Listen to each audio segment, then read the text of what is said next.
it's Saturday. This means it's time for a piece of us. Yes, Ask a Spike Saturday.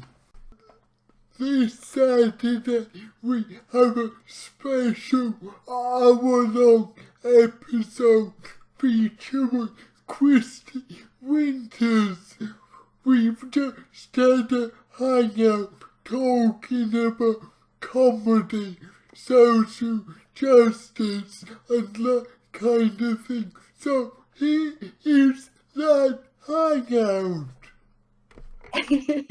Yay, we're live. Hey everyone, it's Christy. Welcome to a hangout that I thought was happening on Ted's channel, but turns out it's happening on mine. And that's okay. I'm pretty good at setting these things up, and so we've moved it over here. But I'd like you to welcome a great guest and sort of following along in the discussions of comedy. Here today with me, I have Ted Shiras. So is that the correct pronunciation? Am I putting the emphasis on the right syllable?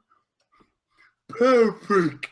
I don't know why they gave me such a tricky name. Kinda cool, really. Yeah, so Ted, you are someone on YouTube who does comedy. I have to say, you have a great sense of humor, especially when I see you do a lot of quips on Facebook, and you're so witty and your wordplay is so enjoyable. So yeah, I wanted to know a bit more about you and your influences. Like, what is it about comedy and performing comedy or making jokes? Kind of like, how did you come to it? Who are your influences? Yeah, give us some of your background.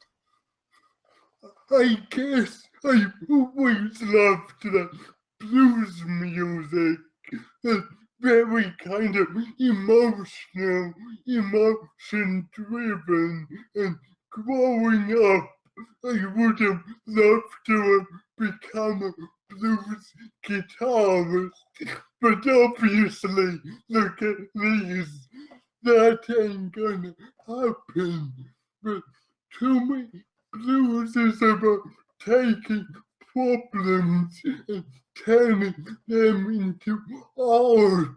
And in a way, that's what my comedy is. Right. So who are your you growing up, who are your influences, or at least the people whose comedy, I mean, because I enjoy, I can enjoy Michael McIntyre and, maybe even the Al Murray, the pub landlord, but the people I seek out are people like Stuart Lee. I like Dara Ó Briain, so when it Yeah. comes to comedy you like versus comedy that maybe influences you, what were some of your people you're fans of and who Well, influenced you? obviously, I'm a huge Stuart Lee fan. Everyone is in my circle. Sometimes on stage I hear a laugh where I don't expect it, but that happens so much I sussed out what to say. That's a big Stuart Lee kind of move. But thank Stuart Lee likes to go on a lot, and that's one thing I can't afford to do, not being very clear, so at least I can never be too much like Stuart Lee. I've got a wall. Yeah, that's true. At least, some people are probably so influenced by him. He talks about being influenced by someone who would treat hecklers as actually asking legitimate questions. And that's how he dealt with the heckle. He's like, no, no, no, you don't understand. Let me explain the joke to you. And you're right. I think that's a Yeah, great way to do it. But even if when you want to be influenced by it because of your circumstances, you can't just do Stuart Lee. You have to do Ted doing a version of yeah. that. Ted with an element of Stuart Lee. Yes. Yeah. So Stuart Lee, any other comedians that you particularly like obsessed over? Any what is it? Peter Cook. Um, Avocado, Bill Hicks. he kind of does the rock and roll thing, but he's the kind of like a rock and roll comedian. Oop, rock and roll comedian, yeah. So when was like when did you first start to think about actually like doing comedy?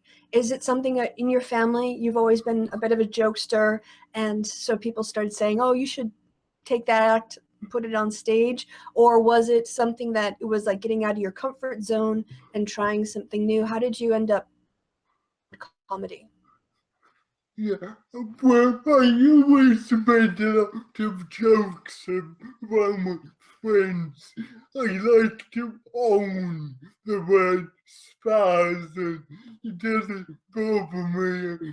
I enjoy making people feel a bit uncomfortable at my expense. I don't care. So I remember I started going to comedy nights at uni and was way too rowdy. There was one night particular that me and my mate were sitting by the stage and we were giving the compere lots of jib, and he asked us to write questions in which he would read out. So me and my mate submitted the question: who put the eccentric hippie and the loudmouth spaz next to the stage? And I remember Dan, the compere, who's now one of my best friends, standing up there reading out. Who put the eccentric hippie and the... Oh, I can't. I'm sorry. And me by my Dave will go, read it, because he had no idea we wrote it. So he felt very uncomfortable. But the headline comedian, so he has a problematic name, Ray Peacock, but he's now using different name, because one thing I talked about on my channel recently is that a lot of comedians have finally come back to think, yeah, rape jokes aren't that funny, but at the time he was called Ray Peacock, obviously a joke in the name. He comes up to me, good evening, how was everyone? Then he turns about to me and goes, and how's my little friend? Oh, the entire set was just us going backwards and forwards. Everyone else in the room was so uncomfortable, but we loved it. One guy shouted out, hey, stop it, get back to your material. He said, be quiet, I'm trying to talk to over here. That was a spaz face. Right. So you were in, yeah, oh sorry, go ahead. I didn't want to cut you off. Go ahead. So after that, I just thought, yeah, I'll give it a go. Yeah, so that was actually great segue, I was going to say. So tell me about when you decided to go on stage. What was the first material that you tried out, and what's it been like, your journey of performing comedy?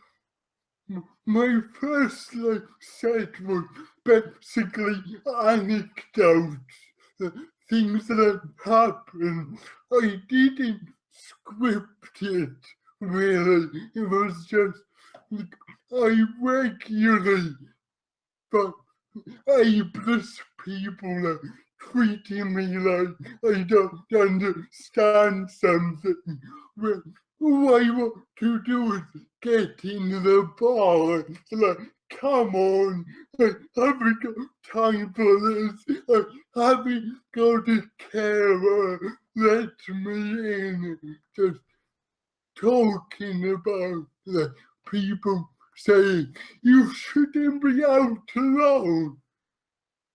Well, you shouldn't be a stupid man. Right. So there's a lot of personal experiences and funny stories from your own life. But then your material, I take it, changed over time, right? Yeah, I think after a while, with just anecdotes, there was too much space between the gags. Beginner's luck. First few gigs, lots of friends there. Everyone loved me, no matter what. But then I began to notice these big spaces with no laugh. So I began to think, oh shit, I should really fill these with something. I become to realize the trouble with telling anecdotes is if the story's already funny, you don't want to change it because that would defeat the purposes. But then it might take you 5 minutes to get to the funny bit.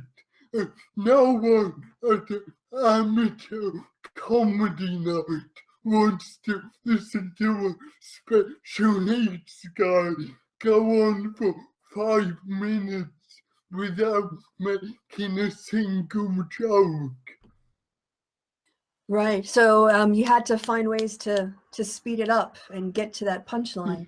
And what did you do? How did you handle that in terms of reducing the material down so that you could get from that joke to the setup to the next joke? I guess I started to structure my sets bit like a sandwich. Like at the top you get some bang one-liners. Open a show, a guy with CP drops a one-liner no one's expecting. My standard opener is, yo, looking at me to say, if this guy's a character act, let's fucking kill him. Whoa. That normally makes it like, whoa, Yeah. this guy's a bit different. Let's zone in. And I do a couple more kind of punchy one-lines like that. Then I'll expand a bit. Right. And then when you first do a joke like that, do you often get like people don't know how to take it? And then you just kind of plow through and you do another one and you keep doing them until they start realizing, yeah, it's okay to laugh at this. You're meant to laugh at this. I remember one gig, I did about 3 jokes and I could see they didn't get me. It was really awkward. Then suddenly, my 4th joke, I just felt something kind of click. And they're saying, yeah, we get him now. We're gonna enjoy it. Yeah, because sorry, I don't want to cut you off now. I was just agreeing with you. So sometimes on a good night, it takes 1 joke. Other nights it takes about 4, but luckily I have 4 or 5 punchy jokes at the start. Right. So you've learned too, as a process of going up on stage and performing too, that, you know, like the punchier jokes does that then allow you to do a bit longer stories later on once people are kind of in the groove and are getting your sense of humor and where the laugh lines are meant to come? Yeah, definitely. The meter was where I do my like chunky. But for me, it can't be too long. Like, for me, a long bit is only no more than 5 minutes long enough for me. So you can do the shorter ones, you can do slightly longer ones, but you're not going to go into like a Stuart Lee kind of like just rambling on about the same thing over and over and over again. Right. I used to sometimes wonder how people would react if I got up on stage and did an old style Stuart Lee monologue. He's got better, or he's changed in recent years, and it's more refined. But up until about Carpet Remnant, well, 2012, he did very long, rambling, pushing the boundaries, but in a different way to most comedians. Yeah, I think in his last BBC series, didn't he do like the last episode was just him making noises like eating into the microphone for like 10 Yeah. fucking minutes? This is so annoying. I am not into ASMR. It's annoying, but it makes you laugh at the same time. Yeah, there's this weird, he talks about in an interview about there are some groups like improvisation, improvised jazz, I can't say improvisational, whatever it is. But yeah, when you improvise jazz, and it can be kind of squeaky and edge, and it can sort of like be on the edge of being uncomfortable.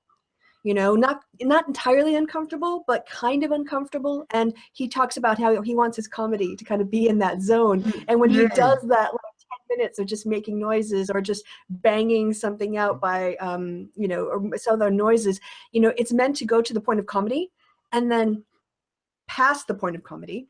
And then because it's so far past the point of comedy, it starts to become funny again. You know, it's like pushing through. You know what it's like? It's like when you start to feel too full to eat anymore, but you know, and then you get dessert, and dessert is like a whole like, oh, it's sort of uncomfortable, but I can still go. And yeah, he's really good at finding that being almost irritating, but you don't turn off, I think. But anyway, we aren't here to talk about Stuart Lee. We're here to talk about you. So getting back to your comedy. Oh yeah, sorry, you go ahead. Final Stuart Lee thing, because I love him so much.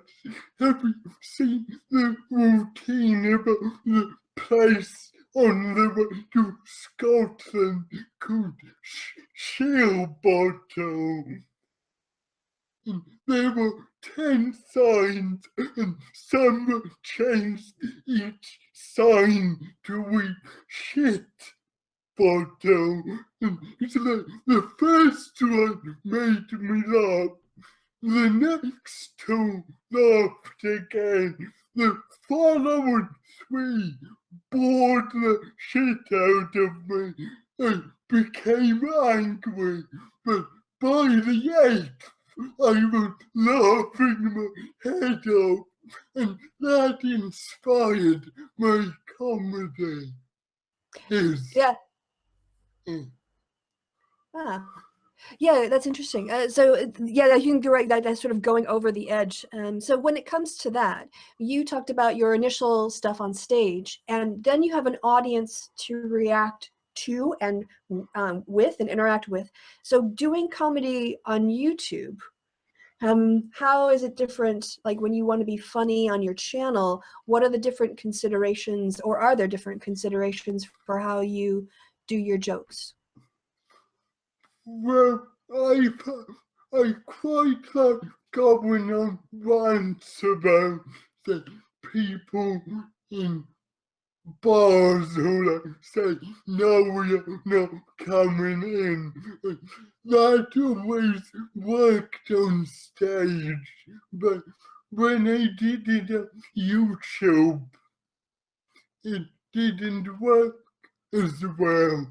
Like, one of my best routines on stage is about my first date with my ex-girlfriend who was disabled, and I remembered going to the disabled room and suddenly thinking, shit, if I make if I make a mess, she's gonna find out. I, I can't handle this much pressure. Then I make a joke. Hang on, gay people must feel this on every date. And if gay people can cope, I can. And on YouTube, that didn't really go down well, but when I do that on stage, it's one of my strongest bits. Right. Yeah, that's interesting, isn't it? The way that in a live event, when you're with an audience, you can set things up. There's an interaction. And also there's the discussion about you go to a comedy club for comedy, or you go in knowing that there are going to be boundaries pushed. And that's not to say you wouldn't be offended, but you got to go in knowing what it is. You have expectations. You're going in prepared to either laugh or to give somebody a hard time and be like, I am not going to laugh. That's very British. But on YouTube, you don't know who's going to come across your channel. You don't know who's going to come across your content, and you don't know to what extent they understand where you're coming from or even see it as comedy, as opposed to just being a dick or something, or being a creep in that way. I suppose on stage, as I said, by the time I get to the long bits, everyone knows who Ted is, so they understand why he's feeling that way. But on YouTube, people watching my videos for the first time, now some of them think I'm a fake. Really? People think this is an act? Yeah, I think someone commented on the first hangout that did with you. I would thought Ted was a parody trying to take the piss out of you social justice people, but now I've checked him out. He was thinking, for fuck's sake.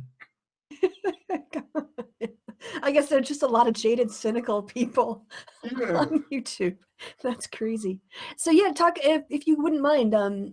So you've got this sort of two dynamics. You've got the live dynamic and how not only the audience will react, but the way you can interact with the audience and make fun of them or bring them in or whatever. YouTube, of course, is just you and a camera. And you have to think about how it might sound for people coming in. You might have to change things a little bit. But you mentioned before we went on air on the difference between sort of doing comedy from a social justice advocate perspective, or at least being someone who considers themselves not, for social justice, versus someone who's more on the anti side, and the differences between what is considered funny by the audiences of different people. Yeah, well, I suppose the other side, as it were, like to say we don't understand irony. Sometimes you can say things and not mean it. And for my experience of discussing comedy with our social justice clique, as it were, we do very much understand that. We just know when it's not. And I act, and they genuinely mean it. And I think one of the problems comedy was like 10 years ago, a character could like make a crass comment about women, and that would seem so ridiculous. Everyone will know it's a character, but now there are people on YouTube actually saying that shit, and they actually have 200,000 subscribers, and it's fucking scary. Like, do you know the comedian Rich Hall? The American Rich Hall? Yeah. Yes. Yes. I've seen him on panel shows. I see him more on British shows than I see him in American shows. Yeah. And he's also a very kind of dry humor kind of guy. Very deadpan. Have you seen his alter ego, Otis Lee Crenshaw? He's a failed country singer, obviously.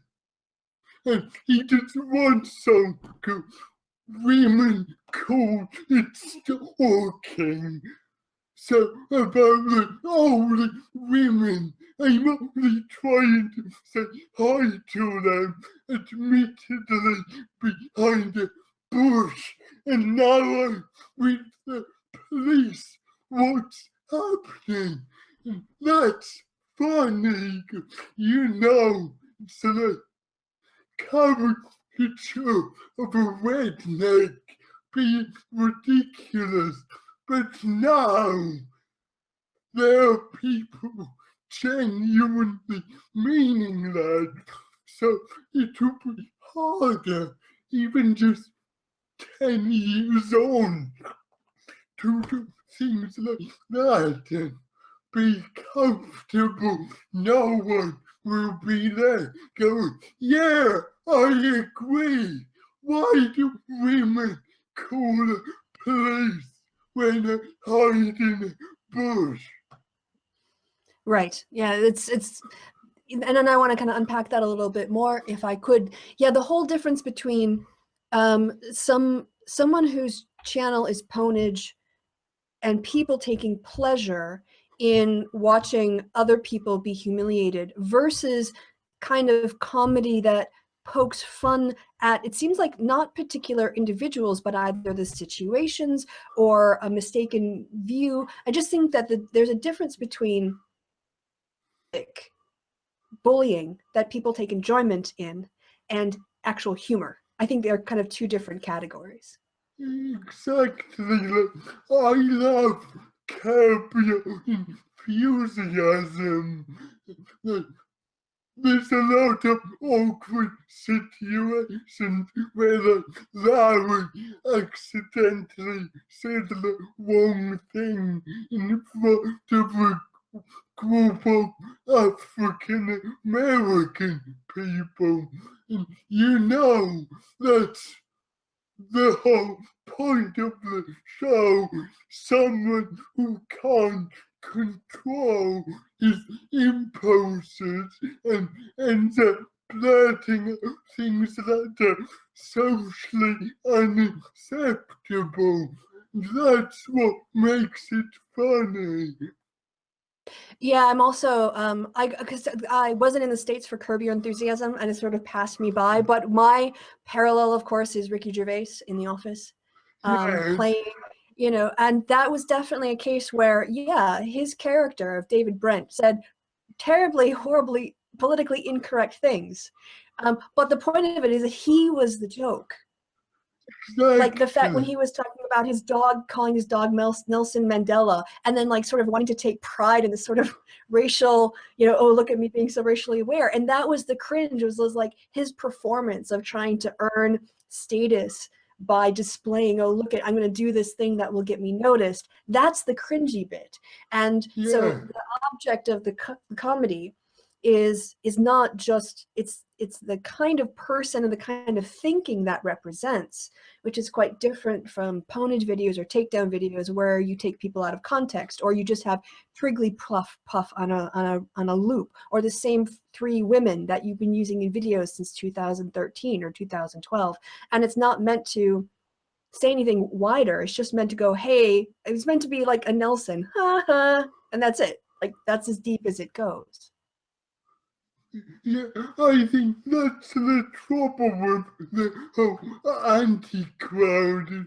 They take things out of context, they twist some odd things so much, and if you're not aware of what social justice people actually believe, you might watch that video and think, yeah, these social justice people do go too far, don't understand what a joke is, and they can very easily captivate that audience just by taking things out of context.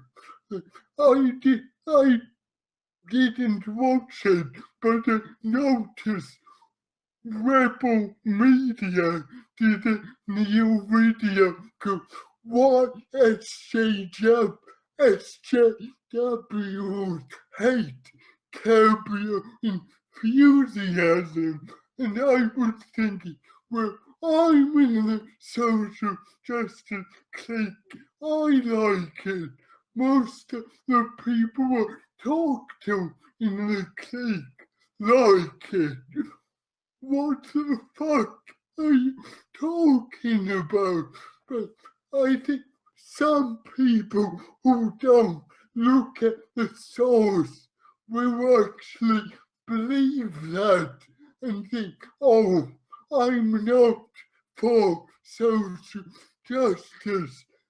They don't understand this kind of humor, and it's a dirty game, but I think it works, and that's why shitlords are so popular. Do you think that it's harder to do clever comedy than just poking funny at people comedy? Definitely, the pwnage videos are so easy.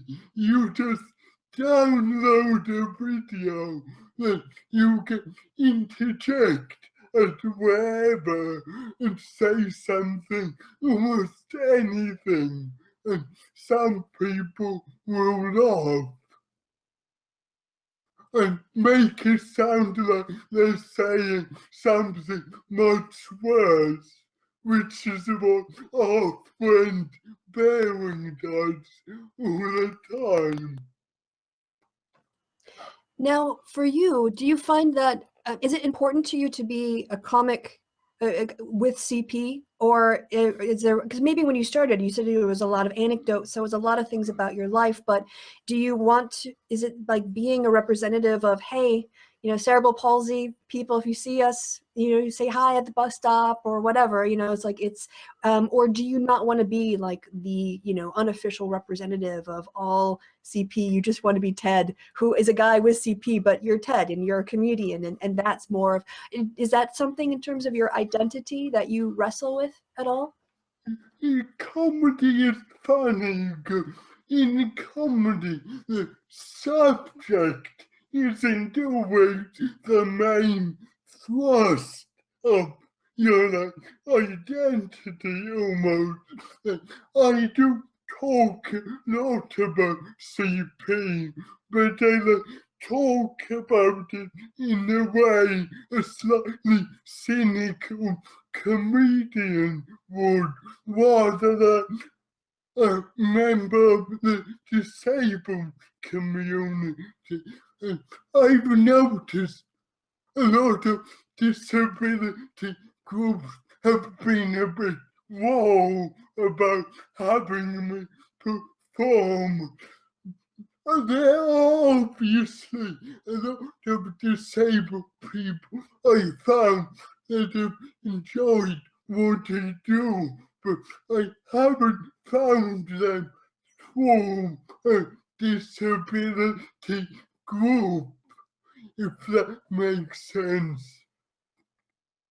Yeah, definitely. It's sort of because it sounds like, from what I've heard and what I've seen of your comedy, it can be a bit edgy, a bit dark, and yeah, they're not going to be put on for the Christmas dinner thing, like with the families and everyone, like, hey, let's bring on Ted to give a 10-minute set. You're like a comedy club guy. You do the club scene. You're not doing you're not doing touring, advocacy groups doing charitable stuff. Your stuff is for a general audience. And it's also, like you said, you are the subject of a lot of your comedy. So of course, CP and disability issues come out of that organically rather than you catering, it sounds like, to people on the basis of them being disabled as well. Definitely, you play with what you've got. Like that comedian, Ian, whatever his name is now, used to have that problematic name I mentioned before. When I see him at a gig, he started greeting us like, Ted, shh, there might be real ones in tonight. Oh, boy. The way I cast myself on stage, I could see why someone might think it's okay to make a joke like that. I laugh. Right. But what everyone finds funny, of course, is very, like some people, as you say, find Bering funny. Other people like us, find Stuart Lee funny, for other reasons. Yeah. So when it comes, do you have a preference? Do you like doing, let's say, more comedy stuff on your channel, or is it a live audience that really is, there's no substitute, or are they both good but in different ways? When it comes to, communicating your comedy, what medium do you prefer, if any? As I said, the trouble with anecdotes don't really work on YouTube, or at least I found. Weirdly, I still have 2 or 3 people saying, I love your rants about ableist people, but just 2 or 3. And as I said, annoyingly, I picked up the chronic cough, so I'm not gigging so much. So I'd like to do more of those kind of things on my channel, but I've got to work out a way of making it sell better, almost. I know you do a lot of work to subtitle your videos. You're basically making it easier for abled people who are disabled to understand you. You're basically, it's like guardrails for the abled, like, hey guys, I know not all of you are gonna follow along, so here's some crutches, right? Here's the text underneath.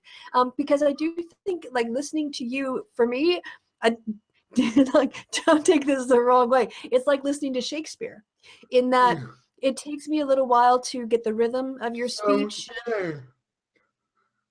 I've seen you more than anyone, you do work to subtitle your content to kind of help people translate and to tune their ear to TED Talks. Yeah, definitely. But looking in the analytics, I noticed still only like 20% view my videos with subtitles. It's like, what the fuck? You're always complaining, and you don't use them. I think that should be how you do a little clip that says, there are subtitles provided. If you can't understand me, fucking use them. Exactly. That's why I put in all that work, you assholes. I typed like that with one finger, so subtitling a 5-minute video takes me 2 fucking hours. Look, I've done it just for you. Yes. Yeah, it's like it should be 100%. You should like put the 100% caption challenge. Like, guys, make it worth my time. Everybody, before you do anything else, hit closed caption and then hit play. Exactly. Yeah. Sorry. Sometimes you pause and I jump in, like I just did. Yeah, I just said exactly, kind of agreeing with you. Yeah. So going forward, well, I guess before we wrap up, because actually I don't know if we started on time, but we've been going for I think about 45 minutes or close to, and I know you wanted like 30 minutes to an hour. I don't mind. Oh, okay. I've been on an IKEA run, so I actually feel very lazy on YouTube because I don't feel like I've been doing many videos, but what I have been doing is completely reorganizing my house. So I made a trip to Mecca, the sort of the modern Mecca of IKEA yesterday, and now I got to go back because I got the wrong size of something. But yeah, the time has gone by really quick. But before we get off the air, I want to make sure I talk to you a little bit about you've talked in comments I've seen on Facebook and on Twitter, I think, more about the disabled community of YouTube, and that's not a corner of YouTube I'm familiar with. And I was just wondering if you could talk a little bit more about maybe some content creators that you could, shout out, or ones that have influenced you, or ones that you communicate with, or what you would like to see the community be. So basically, just kind of riff on of your YouTubing experience. Really, not a lot. I haven't had successful interactions with many of them. I don't know if that's just because I'm smaller than them, or as I said, I'm edgier, which I accept. Like, I know the modern view of disability is to look at it as a good thing. The social model, it's an identity, it's society that disables me. And I used to be very much like, no, that's bullshit. I'm disabled, my body doesn't work, that sucks. And I'm slowly veering more towards the social model, especially seeing how that it sucks line of thinking leads you to some very dark places like shitlord territory. The first time I saw like Milo talk and heard him say, yeah, being gay is a bit of a drag. At first I thought, okay, I'll listen to this, but it wasn't until I really got what he stood for I finally realized, no, you are just bigoted, reactionary scum. So seeing what that kind of thinking can lead to has driven me more to maybe it isn't so bad to talk about being disabled as a positive part of my identity. I'm still not 100% there, but Milo and Carl helped me shift a lot further to the other side. Yeah, I think it's very easy to as an able-bodied person to just exist. If you don't have friends or family who are impacted, you know, you sort of walk around in this bubble where you don't think about wheelchair access, don't think about the width of a door to get into a room, and whether or not somebody, you know, there's a lot of blindness there. And I think one can always do anything too much and talk about it too much, but also to present a disability as a different way of existing, as opposed to constantly a source of pity. You know, I mean, the whole point is to make people, to empower people, so that they can have the lives that they want to live, just like everybody else, right? And that's what I think, at least when it came to doing things in the States, when we had protection for people with disabilities, the idea, and I think it exists in the UK too, from my memory, it's reasonable accommodation.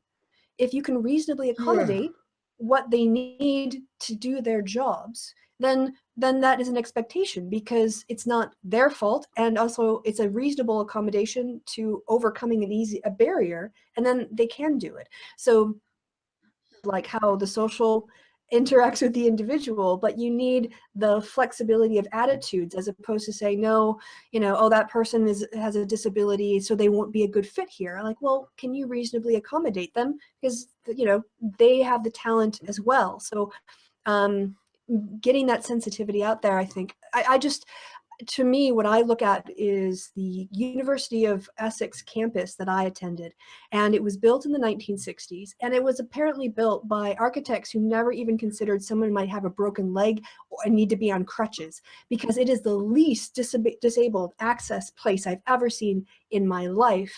And what people in the 2000s, in the 21st century, a friend of mine had to literally go, like, because the campus was built into sort of a hill. And the way they handled it was they had a square, and then they would have stairs and another square, and then stairs and another square. But because of the way that it was built over time, by adding squares, you know, there was square 1, then 2, 3, 4, 5, and 6, they had elevators that would only intersect on certain levels, right? So if she wanted to get to a certain building, she actually had to go in and downstairs to where the parking garage was, and roll around on her electric, roll around on her electric wheelchair to get to a different part of the parking. And this was dodgy stuff. I mean, it was not very well lit. It was not like a lot of cars parked there. It was mostly university vehicles, because it was directly under the building. And then, you know, go up to where her classroom was. It took her 20 extra minutes every single time we had a class to get from her living quarters to her classroom. And, you know, it's not like anybody took that into account for the impact that would have on her and her day and her learning and how much studying she could do. It was just completely invisible. And it was because I was her friend, and I did that trip with her, that I saw it. And then I became outraged on her behalf, you know. But unless, again, I think for people who live in a bubble without those sorts of experiences, we might not see the important role that the society, whether or not there are curb cuts, whether or not there's an easy access disabled toilet, or you have to go to a different building to find the one disabled in a Victorian building. What happens if there's like I had a classroom that ended up taking place, and there was literally no elevator in the building, because these are old Victorian buildings, and the poor student had to go up on their crutches 2 stories to get to the classroom. I'm like, we have to change this. It's ridiculous. So I think there's a lot of awareness, and I'm sorry, I'm kind of gone off in a rant here and taken over your stream, but there's a lot of things here that in terms of representation and visibility, that are actually really important on an education level for people who don't have a daily experience with somebody who is facing these challenges. It's like I'm on the PPI outreach group for Cardiff University. They always say just having someone with a disability feed in about what we need makes things so much better. Yeah, I know it doesn't seem like a takes rocket science, but honestly, if you're an able-bodied person, you can't just, like, what, you're gonna borrow a wheelchair? Like, roll around for a day and think, oh yeah, I can reach the faucet. That's my job done as an engineer, you know? Like, no, you gotta talk to the people who use the services in order to get a proper assessment of whether or not they're fit for purpose? Like a toilet with a wheelchair symbol on it doesn't necessarily mean that toilet's accessible, but someone you places think, yeah, we have a disabled toilet, it's there, even though you go in using it as a fucking storage cupboard and you can't even use it. It's like, well, it's not accessible then. Yeah. So moving on from that, about your channel and your comedy going forward, what are do you have like short-term goals or long-term goals, or is it you just kind of making it up as you go? What's the future hold for you, Ted? Well, I have my weekly Ask a Spike Saturday thing. Thinking of it now, I might download this and frame it as an extra long Ask a Spike Saturday. Now, I have to apologize because this means now you will be featured in 3 videos to us. One of my groin cam videos because that's where I put my phone on my lap because I can't really hold it. So obviously, being the perverted fuck I am, I call all my phone videos groin cam. So now Christy Winters has been featured in 3 ass videos and 1 groin cam. I'm very sorry. That's okay. I'm happy to be there. Yeah, so your channel, it's been growing slowly, but it's been growing and you're getting a dedicated fan base? Yeah, definitely. Now I've interacted more with you guys. We've talked about similar things. I've really enjoyed it. And as I said, it's nice that in our clique we have some pure members and some more sardonic members.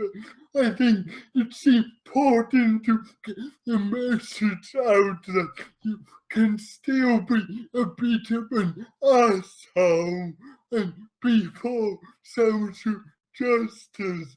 So I think it's good that we've got some assholes as well as some more overtly kind people in our group. I think you just came up with your t-shirt slogan, like for social justice, but still a bit of an asshole.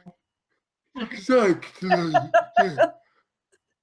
There you go. That's for your merch store. You can work on that. Get that on Redbubble. And what about the? Oh, sorry. Go ahead. I think it will sell. Anything with when you say you're an asshole and it was a t-shirt will probably sell. Okay. So with the long-term cough, you're kind of taking a break from gigging, but is that something that you want to get back to? Is it something you feel like it's important for your comedy, or are you quite happy to do things just on YouTube in a more controlled setting? But annoyingly, ever since I stopped, the mainstream have featured more, been able to feature more disabled people being assholes. Like, my beef used to be they didn't want anything to do with me. But last December, I was on one of those BBC Three things not to say to someone with cerebral palsy. And I admit the guy I was with, he was really cool, but very like positive, and I felt the contrast. I had to go in the complete opposite direction. I was mega awesome. They left everything in. But there's the last leg on Channel 4. Have you seen that?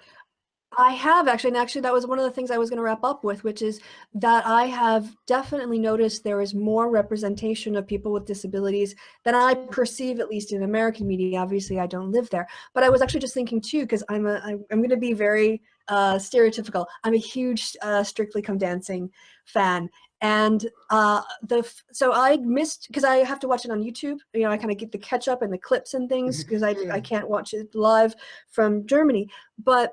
So I was watching the videos and watching the various contestants, and I don't know all their names because there was like 20 of them, and I'm not immersed in British culture, but there's the para-athlete, and I didn't realize, like, in his first dance, he was wearing a shoe. And then I was like, oh, this guy's okay. You know, he's pretty good. And because it was like week 1 or week 2 or something I was watching. And then the next one, he had his blade attached to the base of his leg.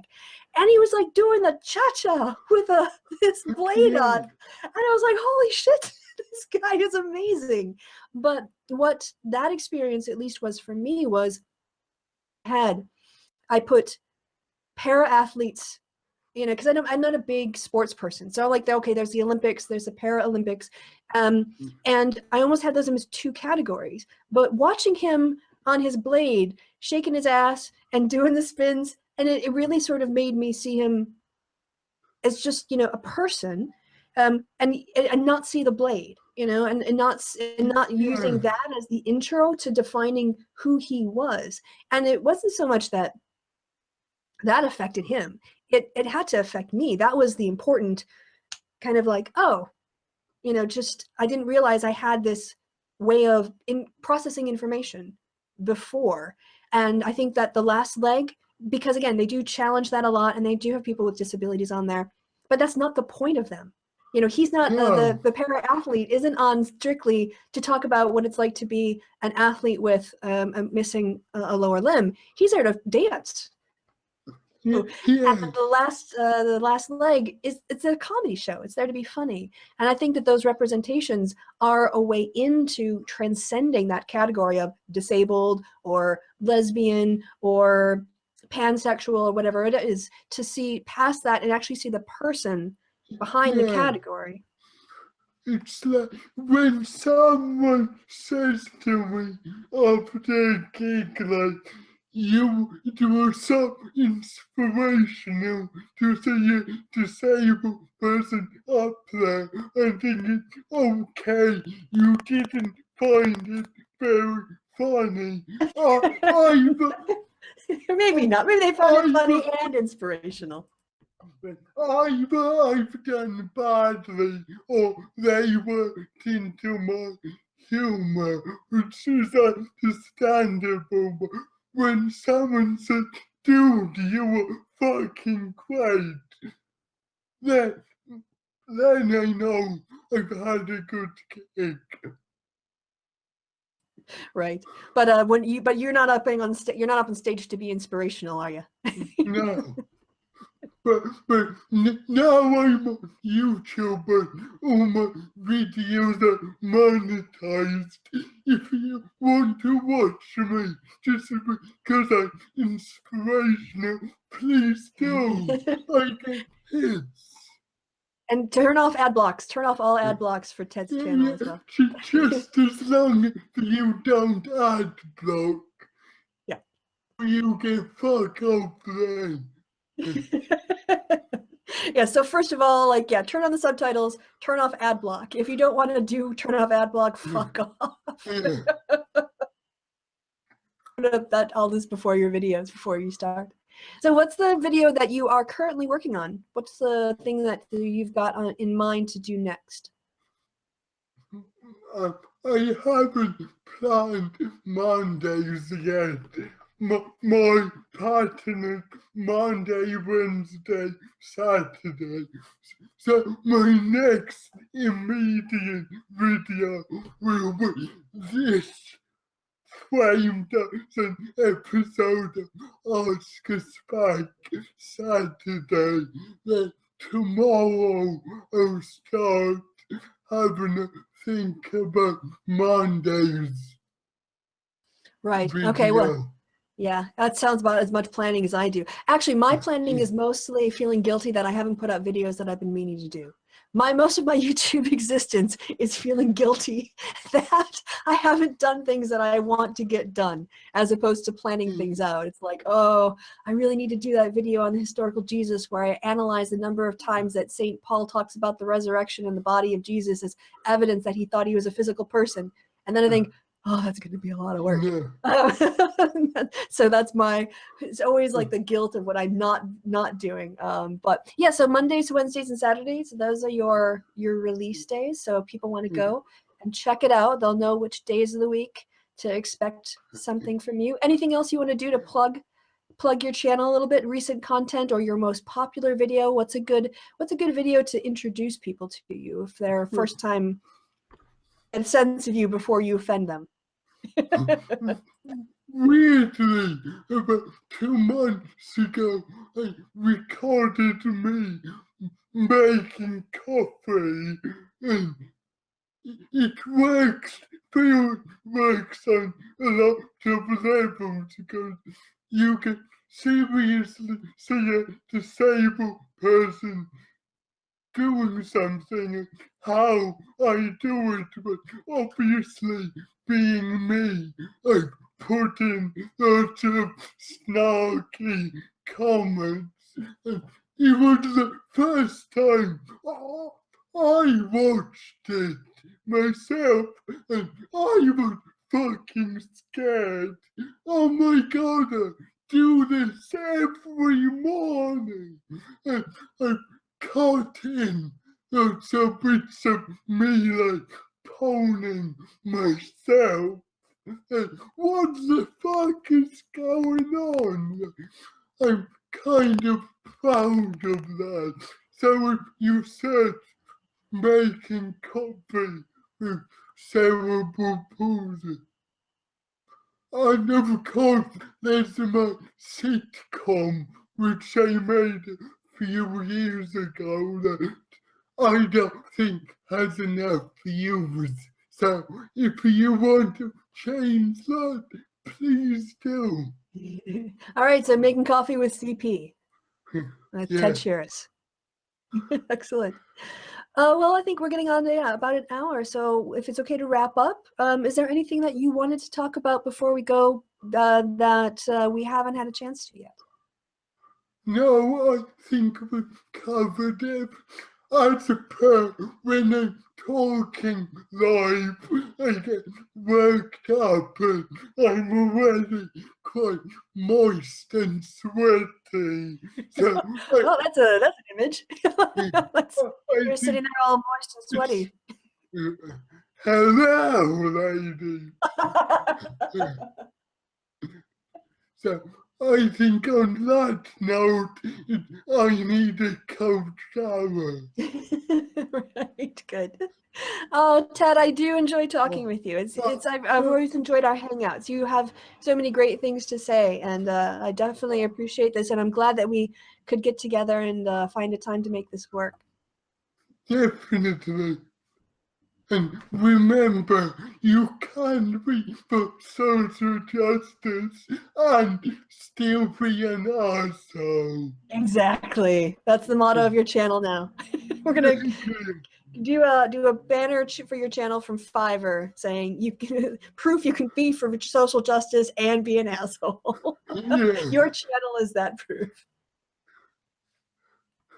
All right, well, for those of you who are watching, thanks so much for tuning in. I see we are up to like 12 viewers at some point. We're currently at 9. So for those 9 viewers, thanks so much for tuning in, considering, especially in the States, it's probably like not even, what's it, like 6 o'clock in the morning on East Coast time or 8 o'clock in the morning. So that's fantastic. Well, guys, thank you, Ted, for coming on to the channel. Thank you for having me. Yes. And to you, my viewers, I've been Christy. You've been awesome. Thank you so much for your time and attention. And then that's all that's left to be said is goodbye from me and goodbye from Ted. So say goodbye, Ted. Bye. Bye.